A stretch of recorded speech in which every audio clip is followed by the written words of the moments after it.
আসসালামু আলাইকুম ওয়া রাহমাতুল্লাহি ওয়া বারাকাতুহু। আলহামদুলিল্লাহি ওয়া কাফা ওয়া সালামুন আলা ইবাদিহি আল্লাযীনা আম্মা বা'দ। فقد قال الله تعالى في كلامه المجيد أعوذ بالله من الشيطان الرجيم بسم الله الرحمن الرحيم قل هل يستوي الذين يعلمون والذين لا يعلمون صدق الله العظيم. وقال رسول الله صلى الله عليه وسلم في حديثه الشريف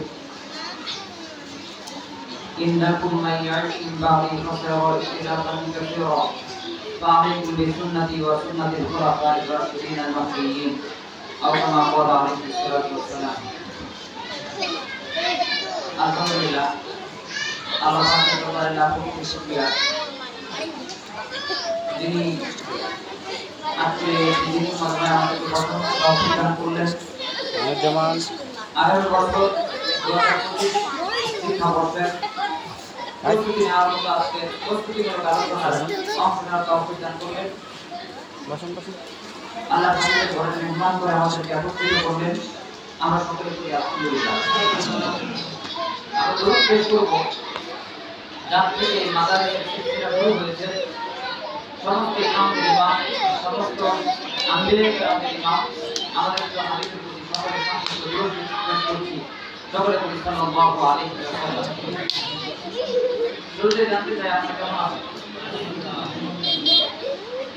দীর্ঘ আলোচনা নয়, আমরা অন্য কিছু আলোচনা করি। সম্মানিত হাজিরিন, আমরা আজকে যে জায়গায় বসেছি এটা একটি দ্বীনি মাদ্রাসা, আমরা জানি।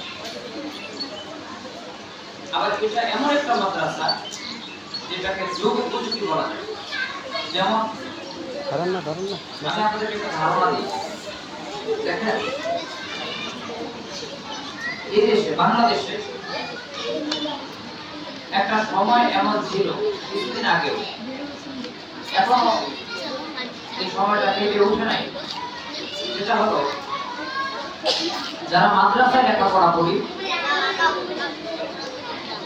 তারা দুনিয়া বিষয়ে আমরা চিনি। আমার একটা সময় এমন ছিল যারা আমরা জেনারেল শিক্ষা নিয়ে লেখাপড়া করি, অনেক শিক্ষিত হই, কিন্তু দিনই বিধান আমার উপর অস্তিত্ব হয়েছে শরীয়ত ভিত্তিক, এই শিক্ষাগুলো আমরা বুঝি। অর্থাৎ যারা দিন বুঝি তারা দুনিয়া বুঝি না, যারা দুনিয়া বুঝি তারা দিন বুঝি না। অথচ এটা ছিল রাসূলুল্লাহ সাল্লাল্লাহু আলাইহি ওয়াসাল্লামের সুন্নতের সুপরিচিতি। নাজিম আল্লাহ হাবিব সাল্লাল্লাহু আলাইহি ওয়াসাল্লাম দুনিয়াকে জন্য বুঝতেন, দিনকে জন্য বুঝতেন। সাহাবায়ে কেরাম দিন জন্য বুঝতেন, দুনিয়াটা কতটুকু বুঝেছেন।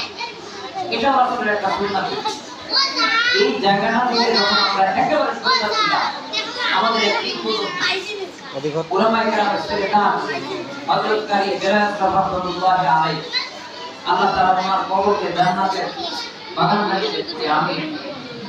উনি একটা চিন্তা করলেন, যুগে যুগে সবসময় দেখে কিছু মানুষ আসে পৃথিবীতে নিজের যে মানহারাগুলো থাকে এগুলো উপলব্ধ করতে হবে।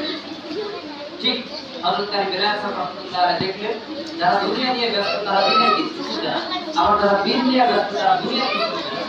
এই দুইটাকে সমন্বয় করা, এই দুইটাকে সমন্বয় করার জন্য দিন ঠিক রেখে দুনিয়া যতটুকু শিক্ষা করা জরুরি, এই দিন দুনিয়াটাও শিক্ষা করার জন্য নিজের সিস্টেমটা চালু করলে এটা হচ্ছে তালিমুল কোরআন, কোরআনি তালিমুল কোরআন, কোরআনি প্রকৃতি শিক্ষা। পরবর্তীতে একটা ব্যাপকতা লাভ করে বর্তমান বাংলাদেশে আপনারা জানেন এই নুরানির আলোকে, নুরানির নূরে পুরো বাংলাদেশ ছড়িয়ে ছিটিয়ে আছে। আলহামদুলিল্লাহ, আল্লাহ তাআলা এটা অশেষ মেহেরবানি আমাদের উপর। অন্যথায় আমরা জানি আমাদের ছেলেদের কি অবস্থা হচ্ছে। এখন আমি আরেকটা ধারণা আমাদেরকে দিই, আমরা যারা গার্জেন আসলে অনেকে আসার কথা ছিল, তারা আসলে তারা এসেছে আমাদের অনেক কাছে পৌঁছে যাবে। যেহেতু সামনে আবার ভর্তির সময় আসতেছে, আমরা চেষ্টা করবো যাতে করে বাচ্চা ভর্তি করানো যায়। দেখুন, আমাদের এই মাদ্রাসাতে অনেকের আমাদের স্পষ্ট ধারণা নাই যে মাদ্রাসা বলতে কি লেখা পাওয়া, কেন আমরা আসে, কেন বাচ্চা দিই, কেন আসে, কি যায়। গতানুগতিক কোনো মাদ্রাসার সিস্টেম এটা মনে করি অনেকে। না আপনারা কি ধারণা নাই? আমি আপনাদের জানাই দিই,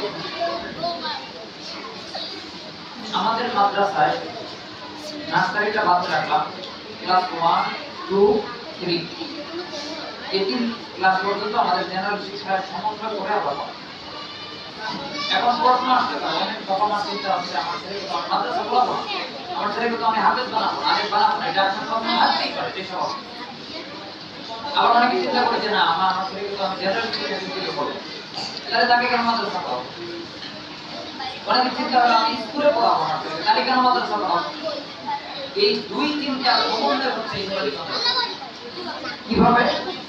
দেখেন স্কুলে যদি আপনার বাচ্চাকে ভর্তি করেন 1 2 3 3 বছরে তো এই তিনটাই পড়বেন, একটু প্রশ্ন করতে পারবেন 1 2 3। মাদ্রাসা যদি ভর্তি করেন এই 3 বছরের ভিতরে আমরা স্কুলে যা যা পড়ে এটা পড়াই 1 2 3 3 বছরে এই স্কুলের সাবজেক্টগুলো পড়াই। বরং স্কুলে একটু ভালো করে পড়ানোর চেষ্টা করি, আপনারা ট্রাই করে দেখবেন। এখন আপনি চিন্তা করতে পারেন হুজুর তাহলে আমার ছেলেকে তো আমি হাফেজ বানানোর জন্য মাদ্রাসায় দিতে চাই, এখানে যাওয়ার কারণে 3 বছর নষ্ট হলো না? স্কুলে যদি দিতে স্কুলে 3 বছরে যে লেখাপড়াটা হবে এটা আমরা নুরানি মাদ্রাসা করাই, ঠিক? মাদ্রাসায় যদি দিতে মাদ্রাসায় 3 বছরে আপনার বাচ্চা যতটুকু শিখতো ওইটাও এই 3 বছরের ভিতরে আমরা করাই। অর্থাৎ আমাদের সিলেবাসটা এমন ভাবে সাজানো, আমাদের সিস্টেমটা এরকম ভাবে সাজানো, স্কুলে 3 বছরের লেখাপড়া এবং মাদ্রাসায় 3 বছরের লেখাপড়া আমরা এই নুরানি মাদ্রাসায় 3 বছরে কমপ্লিট করি। আপনারা যাদের বাচ্চারা সেখানে পড়ে তখন নুরানি যে কোনো মাদ্রাসায় পড়ে আপনারা জানেন 1 2 3 তে বাংলা আছে, ইংরেজি আছে, অঙ্ক আছে, বরঞ্চ আমাদের ছেলেগুলো স্কুলে যাওয়ার পরে তারা অঙ্ক দেখতে ভালো পারে। এবং মাদ্রাসায় যদি দিতেন সেখানে যা পড়তো নাজারা পড়তো, কোরআন শরীফ রিডিং করতে পারতো, বেশ কিছু সূরা তার মুখস্থ থাকতো। ঠিক আমরা 3য় শ্রেণী পড়ার পরে 2য় শ্রেণীর বাচ্চারা যদি জিজ্ঞেস করে দেখবেন যে সূরা ইয়াসিন মুখস্থ আছে, সূরা ওয়াকিয়া বিশাল অংশ মুখস্থ আছে, শেষের 14টি সূরা তাদের মুখস্থ আছে, কোরআনের অনেক জায়গা তাদের মুখস্থ আছে এবং পুরো কোরআন শরীফ কমপ্লিটলি সে নাজারা কয়েকটা ডাউন করে ফেলে। তাহলে আমরা কি বুঝলাম? আমি আমার ছেলে স্কুলে পড়ার নিয়ত থাকবো অথবা মাদ্রাসায় পড়ানোর নিয়ত থাকবো, যখন নুরানি মাদ্রাসায় দিব স্কুলে 3 বছরের পড়া মাদ্রাসায় 3 বছরের পড়া দুইটাই এই নুরানি মাদ্রাসায় 3 বছরের টাকা পড়া হবে। সুবহানাল্লাহ বলেন। এটা আল্লাহ তাআলা আমাদের উপর একটা অনেক বড় রহমত আল্লাহ পাক নাযিল করেছেন হযরত কারী বেলায়েত রাহমাতুল্লাহ আলাইহির মতো। এই জন্য আপনি যে পরবর্তীতে চান আমার ছেলেকে আমি জেনারেল শিক্ষা শিক্ষিত করবো, আপনি এখান থেকে নিয়ে স্কুলে ভর্তি করবেন, কোনো সমস্যা নাই।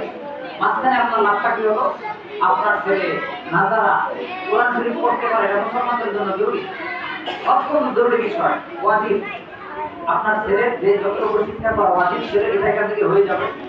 আপনার ছেলের স্বাভাবিক যে মাসালা মাসাইলগুলো এগুলো তার বিরাট অংশ, নামাজ কিভাবে পড়তে হয়, জানাজা কিভাবে পড়তে হয়, যাকাত কিভাবে দিতে হয়, এই যে বেসিক বিষয়গুলো এগুলো আপনার ছেলে জানা হয়ে যাবে। তাহলে আপনি যদি স্কুলেও পড়ান আপনার ছেলেকে, এখানে মাদ্রাসায় 3 বছর পড়ার কারণে তার ভিতরে দিনের ঠিক একইভাবে আপনি মাদ্রাসায় দিয়ে আমাদের এখানে তৃতীয় পড়ানোর পরে আপনি যে কোনো মাদ্রাসা এখানে হেফাজতুল লেখারও দিতে পারেন, পরবর্তীতে আপনার ছেলে তার পিছনের যে জেনারেল একটা আহার মধ্যে আছে, যার কারণে আল্লাহর রহমতে আমরা আশা করি আমাদের এখানে শিক্ষিত পড়ার পর অনেক বাচ্চারা ক্লাস 5 6 এ ভর্তি হয়। তো মোটামুটি তার যতটুকু জাগতিক জ্ঞান না শিখলেই নয় ততটুকু তার হয়ে যাবে। এই জন্য বর্তমান সময়ে একজন মানুষের খরচ এলেন যতটুকু শিক্ষা করা খরচ তার উপর মুআমালাত ব্যতীত যতটুকু শিক্ষা তার জন্য শিক্ষা করা খরচ, এটা নুরানি মাদ্রাসার হয়ে যেটা বড় হয়ে যাওয়ার পরে আমরা অনেক চিন্তা করি তাকে দিন শিখাবো, কোরআন শিখাবো, এটা হয় না। আপনি যদি প্রথমেই তাকে নুরানি মাদ্রাসায় ভর্তি করতে পারেন তাহলে আপনি দুনিয়াতেও ফায়দা পেলেন, উখরাবি ফায়দাও আপনি পেলেন। সমাজে অনেক সময় এরকম জানাজা পড়ায়, দেখি জানাজার সময়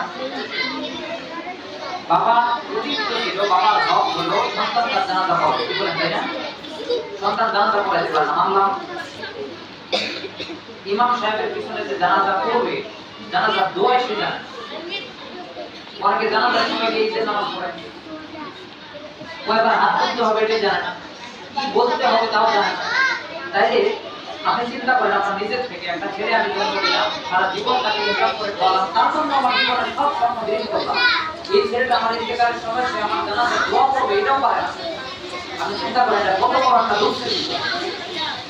সুতরাং আমাদের উচিত আমার ছেলেটা যেন কমপক্ষে আমার জানাজার নামাজে দাঁড়িয়ে এই দোয়া করে তার প্রতি থাকে, পাঁচ ওয়াক্ত নামাজ পড়ে কমপক্ষে আমার ইন্তেকালের পরে যেন আমার জন্য দোয়া করতে পারে। আপনি আমি দুনিয়া ছেড়ে চলে যাবো, এটাই আমরা থাকতে পারবো না, কেউ কেউ থাকতে পারছে, কেউ থাকতে পারে। সুতরাং আমার সময় 60 বছর 70 বছর কিংবা 80 বছর বাদে এরপরে আমরা পৃথিবী থেকে চলে যাই। এখন চলে যাওয়ার পরে আমি কবরে শুয়ে থাকবো, আমার আপন নামগুলো বন্ধ।